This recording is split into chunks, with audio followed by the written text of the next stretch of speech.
Potpomognute zgibove možemo raditi ili na samom reku ili na Smith pravi. Na Smith pravi je možda čak najjednostavnije jer vam ne treba nikakav poseban setup, ali kad ćete raditi na reku sa šipkom, pazite samo da nosače stavite na jednu stranu, a da ste vi na drugoj strani.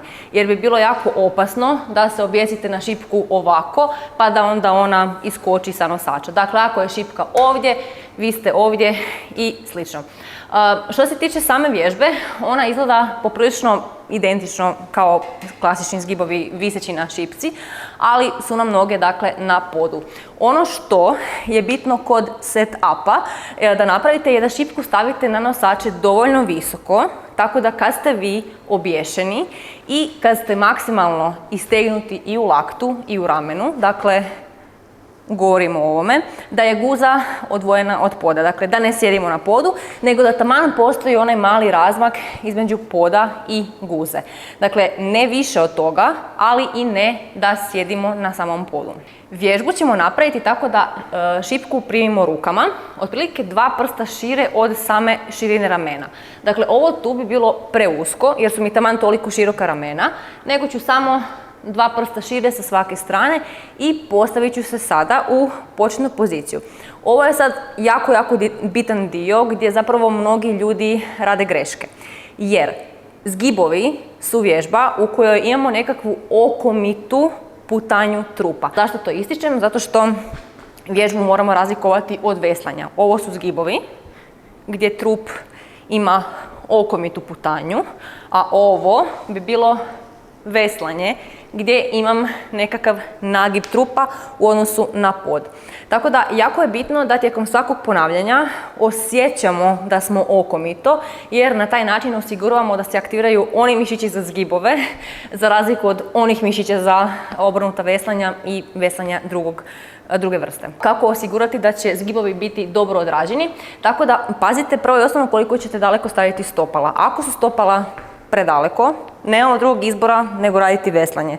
Ali ako stopala stavimo dovoljno blizu i ako guzom ovako lijepo skroz padnemo dolje prema podu i ako glavu držimo točno među nadlakticama cijelo vrijeme dok idemo gore i dok idemo dolje, osigurat ćemo da radimo okomito veslanje ili ti zgibove. Dakle, u početnoj poziciji glava mora biti među nadlakticama i kad sam gore, taman bradom prođem preko šipke i onda se glavom među nadlakticama spuštam dolje. Dakle, ajmo reći da je ta glava među nadlakticama osnovna referentna točka koju ćete ispoštovati i na taj način znati da radite vježbu dobro. Druga referentna točka bit će pozicija trtice, guze u odnosu na glavu. Gledamo da nam trtica, guza, cijelo vrijeme bude točno ispod glave dok radimo vježbu.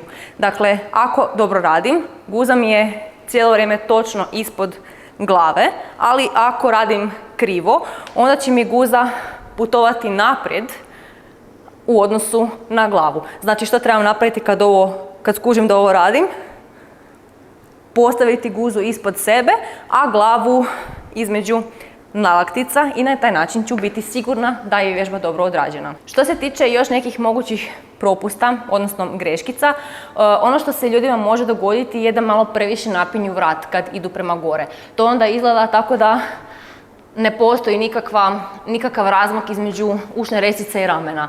Ono što želim je da probate održati jako dugačak vrat tijekom ove vježbe, dakle da postoji neki veliki razmak ovako između ušne resice i ramena. Dakle, iz krive pozicije u dobru se postavljam tako da ramena gurnem dolje i trudim se da mi vrat bude dugačak duž cijelog pokreta i prema gore i prema dolje. Kad je ova verzija sa nogama na podu postala prelagana, prijeći ćemo na verziju gdje su noge na klupici ispred nas. Na taj način ćemo raditi sa nešto većom težinom svog tijela. Vježba u biti ostaje identična, samo što ćete ovdje morati paziti na to koliko ćete daleko staviti klupicu. Jer opet, kao što sam pokazala ono sa nogama na podu, ako su stopala predaleko, neminovno je da ćemo zaleći trupom, umjesto da ostanemo okomito. Tako da sami procijenite koliko daleko, to jest blizu, trebate staviti klupicu kako biste cijelo vrijeme bili u što ugodnijoj poziciji to jest u poziciji u kojoj je moguće ispoštovati ona dva parametra, to jest referentne točke, dakle guza ispod glave i glava među nalakticama cijelo vrijeme. Za mene je ta pozicija klupice otprilike ova i sada stopala neću staviti na klupicu, nego ovako na sam rub. Zašto? Zato što želim se moći od klupice odgurivati prema natrag kako bi cijelo vrijeme gurala guzu pod glavu. Što to znači?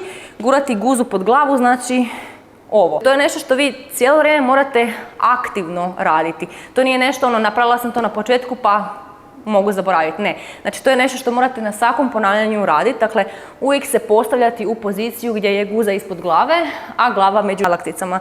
Dakle, lagano se gurnem i pazim da mi je cijelo vrijeme trup okomit na pod i da nema nikakvog zalijeganja trupa prema natrag.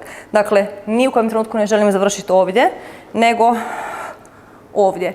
I onda cijelo vrijeme pazite da se to i događa. Kad i ovo postane teško, možemo i dalje otežati vježbu, tako da uzmemo nekakav uteg i stavimo ga sebi u krilo. Onda se primimo rukama za šipku i tek onda stavimo noge na klupicu i onda u biti vježbu nastavljamo raditi na isti način. Dakle, koju god verziju radite, pazite uvijek na one dvije referentne točke, guza pod glavom i dok idem dolje i dok idem gore, odnosno glava među nalakticama i dok idem gore i dok idem dolje. Dakle, glava neće otići iza, kao što niti guza neće otići ispred glave.